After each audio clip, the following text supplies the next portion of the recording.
up, Sauce Gang, and welcome back to the channel. Hot Sauce Beats here with another dope game theory FNAF reaction. That is right, it is Wednesday, which means we are back down in that rabbit hole.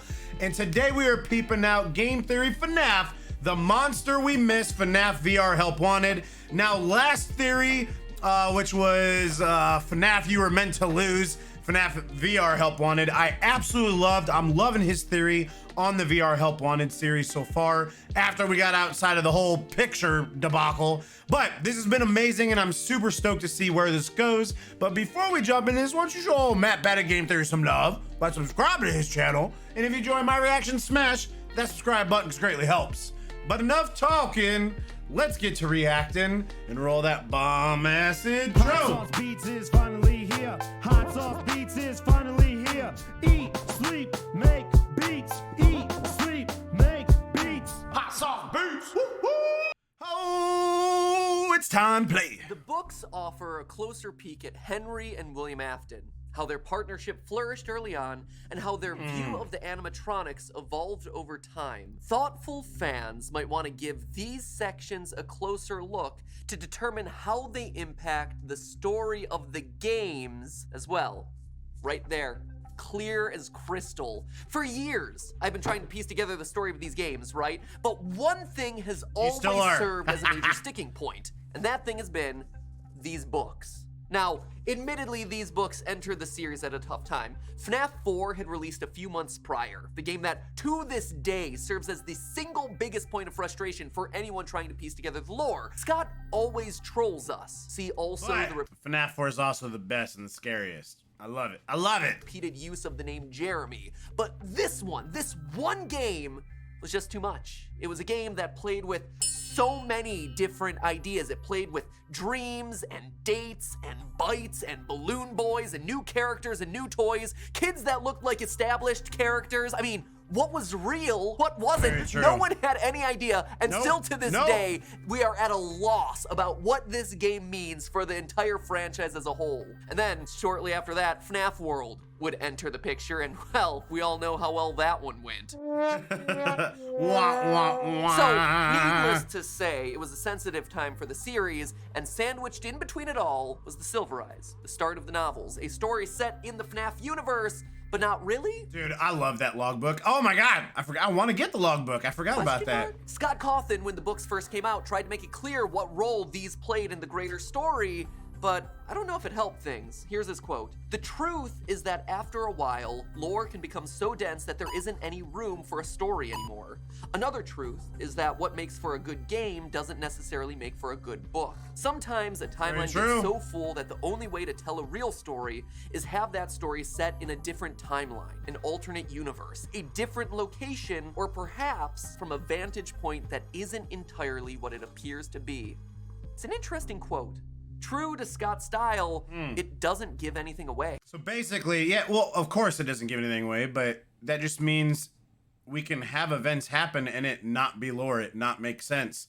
Again, this is what I've always said, is that as awesome as FNAF is, I don't think we're ever 100% gonna figure stuff out because I don't think it's meant to.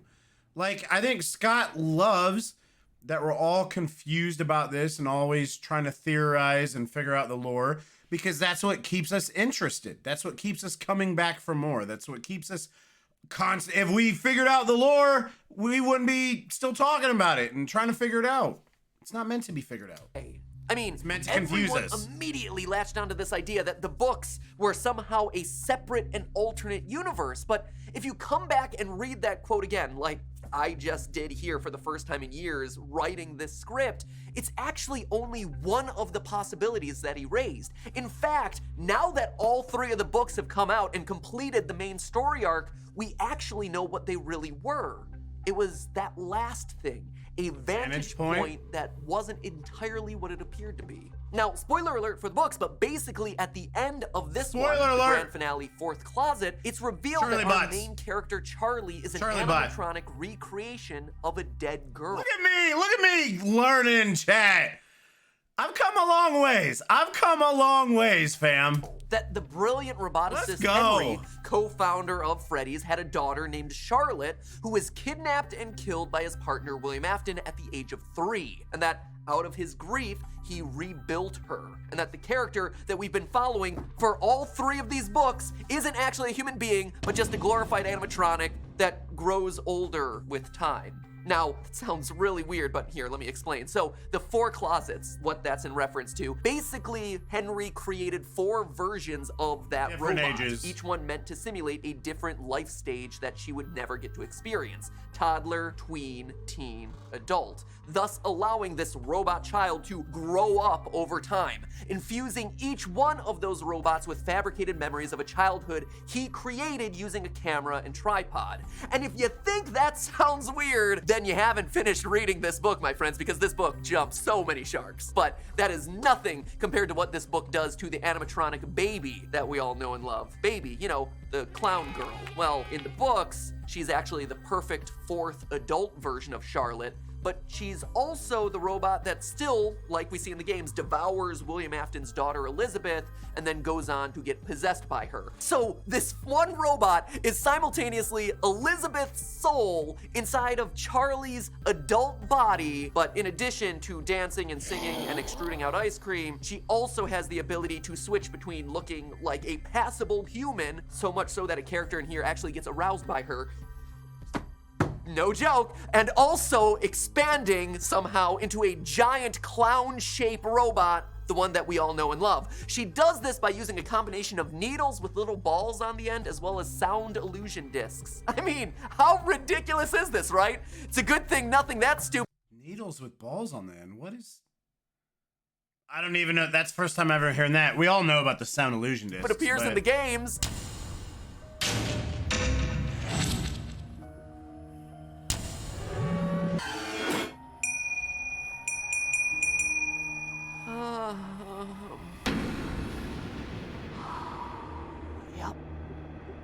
Yep, they're in the games, aren't they?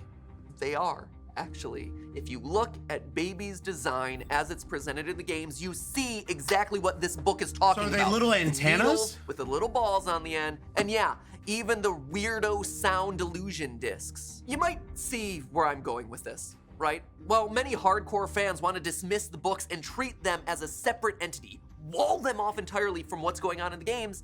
You just can't. This book right here, Silver Eyes, is what allowed me to know that Purple Guy's name was going to be revealed as William Afton before Sister Location actually revealed that to be the case. Those aren't the design choices we were curious about, Mr. Afton.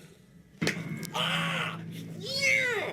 Nailed it already! These are the things that confirm that Susie and Fritz were missing children's incident victims before it appeared in Fnaf 6. The 4th closet explained what Candy Cadet's stories were all about. 5 animatronics, 5 souls, all melted down into one entity. But because my theories based on the books tended to frustrate hardcore community members, I backed off of using them. But here we are now, me sitting on the couch reading this. The Freddy Files Updated Edition, which, in addition to including more fan art than a typical game theory episode, also has that quote that I mentioned from earlier. Here on page 222, second to last page in the book, thoughtful fans might want to give these sections about Henry and William a closer look to determine how they impact the story of the games as well. It's no denying it now, friends. These things, right over here, these 3, they're important. They are here to stay. So, slap in the base. I threw away everything. All our assumptions, all the things that I thought we had solved from the games. And I took a fresh, clean look at this franchise, this time starting from the This is just the intro, ain't it? perspective of the books. And that brought me down an insane thought train.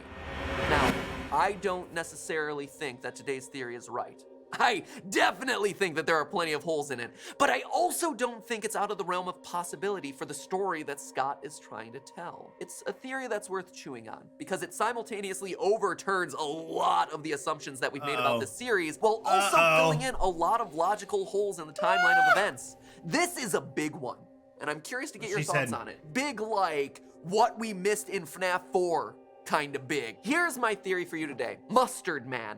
You know, orange guy from Fnaf 6. I'm gonna say he's Henry, original creator of the animatronics, co-owner of Fredbear's Family Diner. That would make this Henry's house. In turn, that would thereby make FNAF 4 his house as well. And if that's his house, then this is Henry's son, and this is Henry's other son. That's right, Crying Child isn't any member of the Afton family. He is Henry's son. And then that would make this and this Henry's daughter. And therefore, this then would be Henry's daughter's empty room.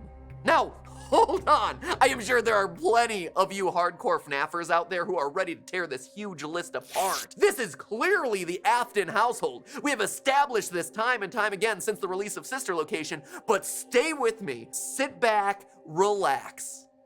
Who am I kidding? Pull out your pen and paper, start taking notes for your angry rage comment down below.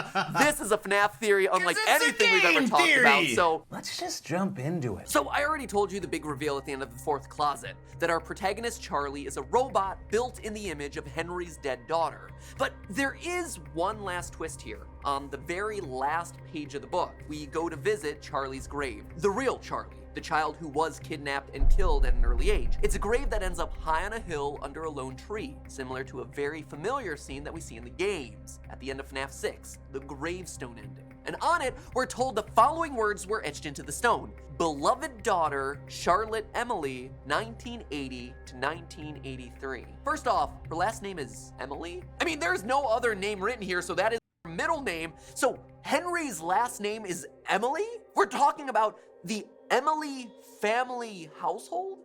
It's just weird. I mean, this is I don't know where this is going, chat, but I'm here for it. I'm here for it. That are possessed by human children and metallic soul glue, but Emily as your last name? Glue. That has to be the single largest stretch of imagination out there. And no offense to anyone with Emily as their actual last name. I know it's a real thing. I'm just over-exaggerating my rage for comedic effect. But the important thing here is the date, right? Born in 1980, died in 1983. 83. Should sound familiar, right? Might have 83. Why does it matter? FNAF 4. FNAF 4, a game that ends with someone getting themselves bitten, is not depicting the bite of 87 like we all assumed when we first saw that scene, but instead is a game that is set in the year 1983. It frustrated everyone. I mean, why would you choose to do that, Scott? It made no sense for the story that we had become familiar with by that point in the series. It made no sense until today. We know that the gravestone is real. We know that Henry truly has a daughter who dies and goes on to become the puppet in the games. So what if that death took place in 1983 like we see in the book? Opens up a lot of possibilities. You see, the other thing that never quite gets explained is this empty girls' room that we're allowed to explore throughout FNAF 4's minigame. Clearly, there's a reason it's here, but we never get a clue as to why or who that room could belong to. This, in turn, led all us FNAF theorists to speculate wildly about the owner of this room. Anyone with two X chromosomes was up for debate. This pigtail girl, and that was it. Honestly, because she was literally the only girl that was introduced into the series at this point. Later, when Sister Location came out, we got ourselves a second girl, and everyone celebrated. It was Afton's daughter, Elizabeth, so that room had to be hers, right? I mean, the game was even alluding to it being hers because it was the Sister Location. But let's stop for a minute and question all of those assumptions, because that's what they are, really. There's not a whole lot of proof here. What if that girl's room in FNAF 4 belonged to Charlie? Charlotte, Henry's daughter, who dies in 1983. I mean, the room is empty, after all. And we're not seeing a whole heck of a lot of girls wandering around the playground area. And the year certainly matches the year of the disappearance and death from the books. Could that girl's room in FNAF 4 actually be Charlotte Emily's room? Could this whole house from FNAF 4 actually be the Henry Emily household? So, I definitely can respect Pat, because again, we got to remember these are theories, right? So sometimes you got to try different theories. And I'm very curious to see how the rest of this is going to go. But obviously, we know this is not it. But I'm still very curious. I want to hear and formulate my own opinion and see where this is going. You do you, Matt Pat. You do you. In the second novel, The Twisted Ones, a climactic final battle happens in an underground animatronic facility. Sounds a bit like our sister location. When our heroes emerge to the surface, they find themselves in the ruins of a familiar house. Here's the quote. "Don't you see where we are?" Charlie whispered. "John, it's my dad's house. It's the room we found." The underground facility isn't under William Afton's house. Instead, in the books, it's hidden under Henry's house. And now, what do we see in the games? A hidden facility buried directly under the Fnaf 4 house. A house that we've been assuming up until this point to be Afton's house. But it's starting to look more and more like it might be Henry's. And that's not all. Let's take a minute to flash back to FNAF 6, shall we? Now, overall, I feel like we've done a pretty darn good job of wrapping up this game's loose ends. We know all the names on the different gravestones. We know what Candy Cadet is rambling on about. We know that Fruity Maze Girl here is Susie, who gets lured away and stuffed into Chica. Heck, we even know that the game itself, this building, could be the potential box where the pieces all come together and eventually get burned away. But the one thing that we don't know is the answer to Midnight Motorist, a minigame that, true to form, was the one moment in every FNAF game where everyone collectively looks at the screen and then slams their head on the desk. What? There's an orange guy now? Who the heck is the kid? Where did he go? Why is his window broken? Why are there footprints outside of the window? What is going on? I mean, we have smoothed over so much of this franchise, and I feel so confident about so much of this lore, and that game, that one little Motorist throws it one all that just like away. niggles the back of my mind. If I could Not ask away, Scott we just don't know what Cawthon it one is. thing about this entire franchise, What's in the box? this is the one that I'd want him to explain. No joke, I don't care about anything else. This is the one that I feel so befuddled on, why I'm so determined to solve it, and why I'm doing today's theory. Because in the past, I've felt fairly confident saying that the mustard man here is William Afton, because he drives a purple car and he's driving away from the scene where the puppet girl died. But now, I'm not so sure. It always bothered me, and literally everyone else, that a guy who has been associated with one color, the color purple, for the entirety of this franchise is suddenly orange. I tried to dismiss it as Scott pulling a Scott, but you know, that's not the most satisfying answer. It doesn't feel conclusive. I agree. So even when we reacted to that, it does make sense for it to be William. However, it does not make sense that Scott would randomly change the color of the guy. Like that's how we know who these characters are, is the colors that they are. So that's never made sense. Again, the theory matches. The color does not make sense. Exclusive, you know? And more importantly, those footprints outside of the window. I mean, why are they there? Either an animatronic went to meet this boy outside of his window, but that seems unlikely based on how we know these animatronics behave, or it was someone in a costume showing up to lure the boy out of his room. That one definitely seems like the more likely solution, but the only person in the entirety of this franchise who would do something like that is big ol' Willie A. And why would he do something like that to his own kid in his own house and then get mad about it? Things just don't add up cleanly. It's a question that really started to bother me when I was playing FNAF VR Help Wanted. Glitchtrap is clearly modeled after the first suit ever used by William Afton. You can tell based on his stitching. This is a hand-sewn bodysuit rather than any sort of animatronic suit that we would see later in the series. This also coincides with the timing of the Midnight Motorist cutscene, which shows the birth of the puppet, one of the first major deaths of the entire FNAF story. Glitchtrap's suit also very distinctly has 3 toes, just like the footprints outside of the boy's window. Now, as we know, Scott Cawthon likes to clarify things in his next game.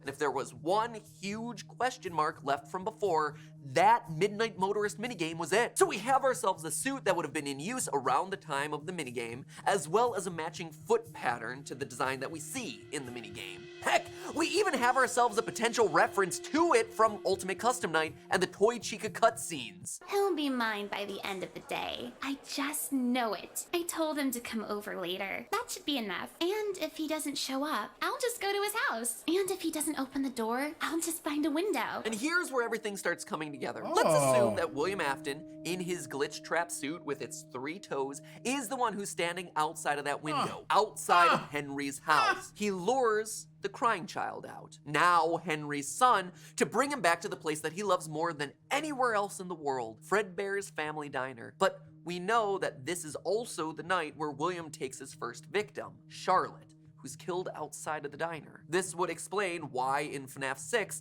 the crying child would actively run to Fredbear's against his father's will, but later, come FNAF 4, he would be terrified of stepping foot there. Remember what you saw and all that, as psychic friend Fredbear reminds him constantly. He saw the murder happen that night. That is what we're seeing in that FNAF 6 minigame. Meanwhile, we have our... I mean, again, we know this isn't right. Just, God, dude, he does, MatPat does, I mean, he's not a massive YouTuber for no reason. He does such a good job at selling the Mustard Man, Such who a good job. we're assuming is gonna be Henry. He has a kid who has not only run away on multiple occasions, but is so determined to do so that he's willing to break through his own window to get there. So, how do you keep him safe at home? Well, you lock him in his room, just like we see happen in FNAF 4. But maybe locking him in his room isn't enough. Maybe you also have a series of security cameras hidden around the room. Heck, hidden around your house, hiding a security camera inside the Fredbear plushie that he takes everywhere, to keep your son safe, to keep track of where he is at any given point in time. Heck, maybe you could go so far as to design sound illusion discs to make him scared of the animatronics that he's seeing. His once beloved animatronic friends now terrifying to him, causing nightmarish hallucinations of the characters, just like the discs that we see hidden inside of Funtime Freddy's chest and sister location. The same discs that Henry is confirmed to have created in the books. These two, right here, they play a huge role in these 2 books. Though most of them in the books bear Afton's name, they were originally created by Henry in an attempt to warp the world around him, to hide from the grief that he felt after the loss of his child. Discs that, wouldn't you know it, Afton hides inside the Funtime robots, just like we see in the games. But as we see in FNAF 4, it isn't enough. The crying child still winds up at Freddy's, he still gets himself bitten, and he dies. With that iconic line in yellow, "I will put you back together." Now, remember that quote I keep going back to in this book right here, second to last page? Thoughtful fans might want to revisit sections of how Henry and Afton's view of the robots change over time in order to determine how they impact the story of the games. Well, Henry in the books uses the robots to bring his daughter back to life. He rebuilds her. He puts her quite literally back together. He used the robots to try and heal his grief. I mean, if anyone in this series is gonna say a line like, "I will put you back together," it's Henry. Heck, maybe Mustard Man is the color that he is in order to better match the color of his FNAF 4 text. "I will put you back together" in yellow. And yeah, sure, it's yellow and not orange, but guess what? Purple Guy was pink in his first outing. As the series has gotten darker, so too has the color palette. But seriously, there are 2 colors that are relatively similar. Maybe there's a connection there. And if the crying child is indeed Michael, as I've talked about a lot in past theories, Henry literally rebuilding his lost son, like he does his lost daughter in the books, explains all of the weirdness of Mike's behavior throughout the series. How he's able to survive being scooped, how he has fragmented memories of his past, how he doesn't die after puking up mom's robot spaghetti, how he's only able to die by fire. I should be dead, but I'm not. It's also worth noting that at no point in the series is Michael ever explicitly identified as Michael Afton. Now, it seems like Mike in sister location is referring to William Afton as father. Father. And him saying, I'm going to come find you. As Springtrap appears, definitely makes it seem like he's going out and looking for William, but that may just be another Scott misdirect. It's open to interpretation. I mean, this scene alone still has people convinced that Springtrap is Mike trapped inside of the suit. Mike Trap, even though I feel like it's pretty well established at this point that it's William Afton in there. It's still Will Trap. But there are people who are vehemently determined that Mike Trap is the reality. Wow, that's the first I've ever heard of that. I've never heard anyone say they think that Michael Afton is Springtrap. Of the canon of this series. Regardless of the whole Michael stuff, William Afton in these books is all about achieving immortality through the robots. He's interested in the science of it all. He wants to study the original Fnaf gang and replicate the living metal that resulted from their deaths. That's why we see him tearing apart the robots in Fnaf 3's minigames. He wants access to their metal. He wants to harvest it to run experiments. He wants to melt down those living endoskeletons so he can harness the possessed metal to create the Funtime animatronics. I mean, that is the whole point of Candy Cadet's stories in FNAF 6. 5 things melted down to create one thing, and it's exactly what we see happen as a huge plot point in the final book. Henry, on the other hand, is the emotional one. He's a creator who gets too invested in his own work. He's a bit of a neglectful father while he's alive, but he's devastated when he loses his daughter, turning to the one and only thing that he knows and understands to try and bring her back: robots. He goes to extreme lengths to use his robotic skills to try and bring her back to life, and he does it. He succeeds. He creates the most absurdly lifelike humanoid animatronics ever in science fiction, and they have to be to do some of the stuff that you see happen in these books because it is absurd. But if we are truly meant to apply the themes of these books to the games, then this isn't the Afton family household. It doesn't make sense. It's the Emily family household. It would explain the factory under the house. It would explain the empty girl's bedroom in FNAF 4. It would explain the 1983 date that we're presented with. It would say why Mustard Man is yellow, why there are footprints outside the window, why the crying child is suddenly scared of Freddy's, and it would even go so far as to explain the line, "I will put you back together." I mean, are there holes to this thing? Absolutely. Are there things that are difficult to explain? More than a piece of Swiss cheese. Are you kidding me? This is FNAF. Gonna be true no matter this is William's house, Henry's house, or the frickin' White House. It's an extreme theory, but I think it's one that's worth considering because of its alignment with the books and because of the lingering threads that it answers. Which is why today I encourage you to discuss down below in the comments, discuss over on Reddit, and most importantly to remember that it's all just a theory. A game theory. Thank you for watching. Bruh, let me bring you in. All right, chat. All right. So that is definitely the most wonky theory we've had yet, but I appreciate it. I appreciate Matt Pat trying, and I'm guessing people lost their minds over this, but again, he's trying to hit all avenues, and I will also give him the fact that this theory would make the books make more sense. And that's kind of my problem I've had with this. I wish that the books didn't do anything. I wish they were just 100% like Scott's like, no, they don't align with the games at all. They're in their own universe, so we can make books on it, but that's not what happens.